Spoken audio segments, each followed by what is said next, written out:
6 heel brands quietly robbing you in 2026, and 3 that are actually worth every penny. 12-minute script. Read the spec, not the label series. Intro, short and strong. The heel on your $180 boot was resold once in 1987. It lasted another 20 years. The same brand, in 2026, ships with a synthetic compound that separates from the upper in 18 months. The factory changed. The price did not. 6 heel brands that quietly became something else. 3 that are still exactly what they were. Rule 1. The heel is never the brand. The last is the 6 that changed. I've watched the boot wall turn into a confidence trick over the last decade. Same name on the box. Different factory on the tongue label. Different leather on the upper. Nobody at the counter tells you that. Number 1. Frye. Founded 1863, Marlborough, Massachusetts. The oldest continuously operated shoe company in America, a claim that was earned. Worn by Civil War soldiers, Teddy Roosevelt's Rough Riders, the Americana generation. Then the money came. Sold in 1985. By 2011, owned by Lehman Brothers Holdings, the bank, post-bankruptcy, liquidating assets. In 2012, a private equity consortium.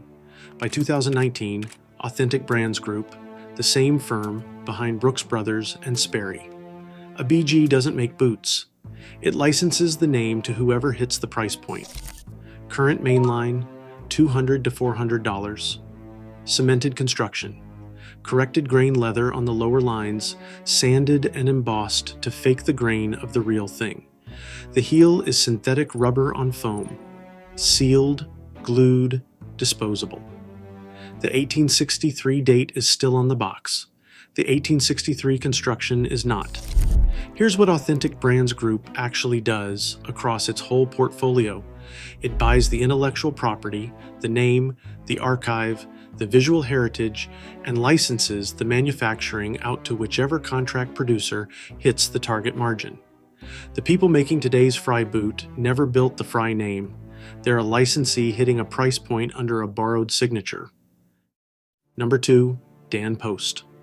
The shift on this one happened quietly and without announcement, no press release, no rebrand, just a slow substitution of parts. Built its name since the 1960s on handcrafted Western boots at a mid-tier price.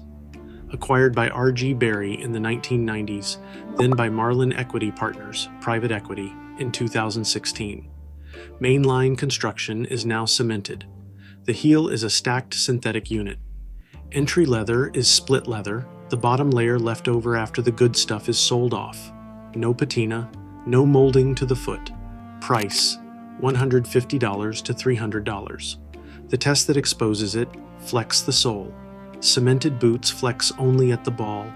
Welted boots flex the full length. Glued boots can't be resoled. Welted boots can be rebuilt forever. Flex the sole before you buy the heritage. It takes 3 seconds, and it tells you more than the tag ever will. Number 3. Durango. Founded 1966 under Georgia Boot, itself a longtime American work boot manufacturer. Honest, affordable work boots for buyers who needed durability without custom cowboy boot money. Now owned by Rocky Brands, a publicly traded company listed on the New York Stock Exchange, answering to quarterly earnings calls, not a family name on a ledger. Cemented throughout. Molded synthetic heel. Full grain on the marketing, split or corrected grain on much of actual production.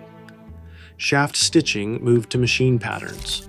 Faster, weaker at the stress points. $100 to $200 retail.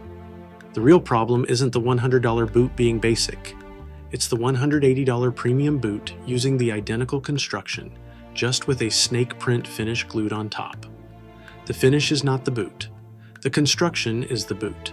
The exotic print on top is the tax you pay for believing the name over the spec. Number 4, Justin Boots. Founded 1879 in Spanish Fort, Texas by H.J. Justin, a bootmaker who set up shop near a cattle trail to sell to cowboys driving herds north, made to order, measured to the foot, built to last a working life. acquired by Berkshire Hathaway, Warren Buffett's conglomerate, in 1990. Berkshire sold the footwear division, Justin, Nocona, Chippewa, to a private equity consortium in 2019. The sale closed in 2020. Fort Worth production shrank. Mexico and offshore expanded. Current mainline, the boots most people actually buy, is cemented with synthetic heels. Leather claims hold up on some lines, not others. Justin still makes a genuine handmade line, the bent rail and exotic collections, at $300 to $600. But the boots on the shelf, at $150 to $250, are cemented construction under a 145-year name. The cowboy on the packaging rode a different boot than the one in the box. Number 5. Lucchese, the one that hurts most. Founded 1883, San Antonio, by Sicilian craftsman Salvatore Lucchese. Handmade to order for a century, museum piece construction. Family sold in 1999.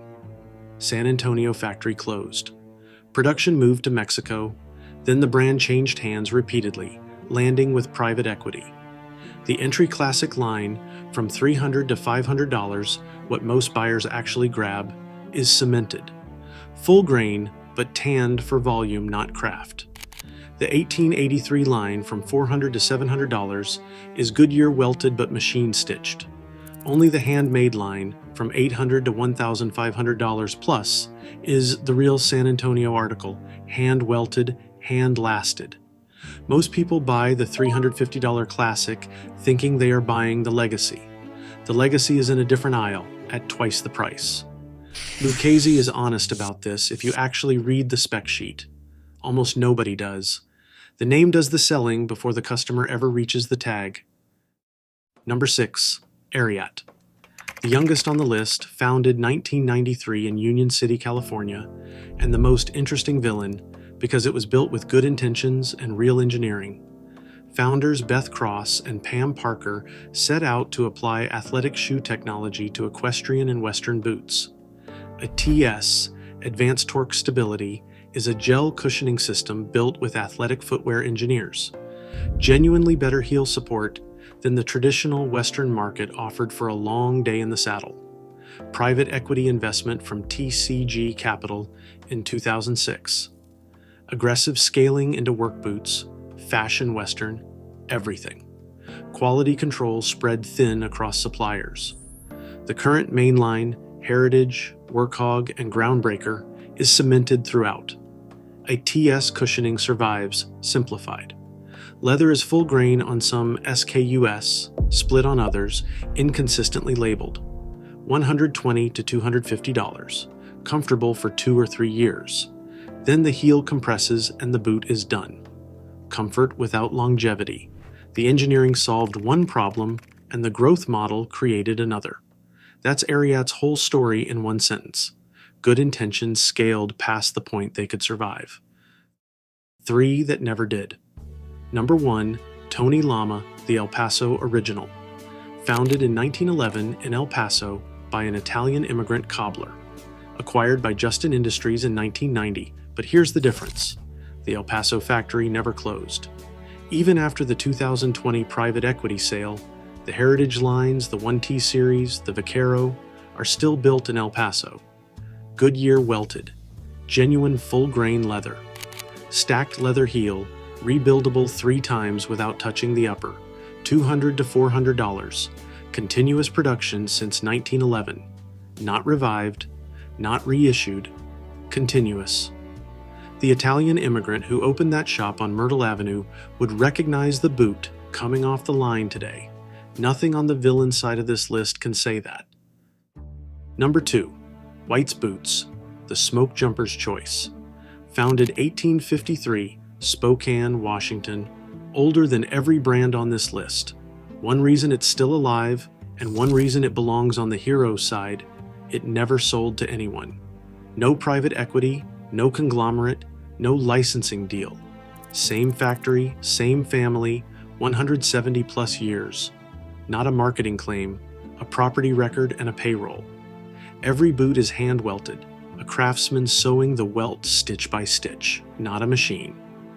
The U.S. Forest Service specifies White's construction for smoke jumpers parachuting into wildfires. That's not marketing.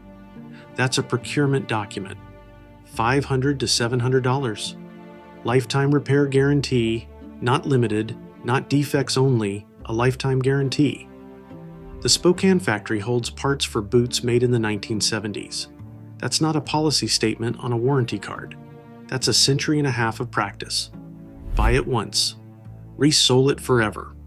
That's what an unchanged family bootmaker looks like in 2026. Number 3. Wesco, the job master that never left Scappoose. Founded 1918, Portland, Oregon, moved to Scappoose in 1947 and never left. Fourth-generation shoemaker family ownership. No investors, no private equity. Every boot is made to order, leather, height, hardware, sole, heel, all specified by the customer. 8 to 16 weeks. Hand-welted, full-grain Horween leather from Chicago. The Jobmaster has been in continuous production since the 1940s, built for loggers and linemen. $600 to $900. No licensing fee, no middleman markup, just the factory and the craft. The logger who bought his first pair in 1975 sent them back twice for resoling. His second pair, bought in 1995, is still in his rotation today. His third pair, ordered last year, will outlast him. That's what never-changing looks like. The wall read honestly. Heel. Stacked leather is serviceable, renewable. Synthetic molded block compresses and dies. Welt. Goodyear welted Resolese indefinitely. Cemented is glued. When it wears through, it's over. Hand welted is the top tier. Leather. Full grain patinas and lasts decades. Corrected grain is sanded and faked. Split leather is what's left after the good part is sold off. Ownership, family owned with continuous production, means someone answers for the product personally. Private equity means someone answers for the quarterly number. Different incentives, different boots. Country of manufacture, not a proxy for quality on its own. A boot from a family factory training its own craftsmen is a different product than one built under private equity margin optimization, even if they are both made in the same country. Read who owns the factory, not just where it sits. Warranty. A company still repairing boots it made in 1975 is telling you something. A 1-year limited warranty is telling you the same thing, in the other direction. A heel that can be rebuilt is a company telling you, in leather and wax thread, how long it expects its own boot to survive. A synthetic block that compresses and can't be serviced is telling you the same thing, in glue and foam. Read the heel before you read the heritage. Read the welt before you read the founding date. Read the ownership before you read the label. You're not paying for the boot. You're paying for the name on the boot, the one your grandfather never needed a private equity firm to justify. I'm Bill. I read the welt, not the wall. If you missed the dress shoe brands you must stop buying, it's linked below. Same construction story, same private equity trail. And the luggage video covers the identical trick at the airport store.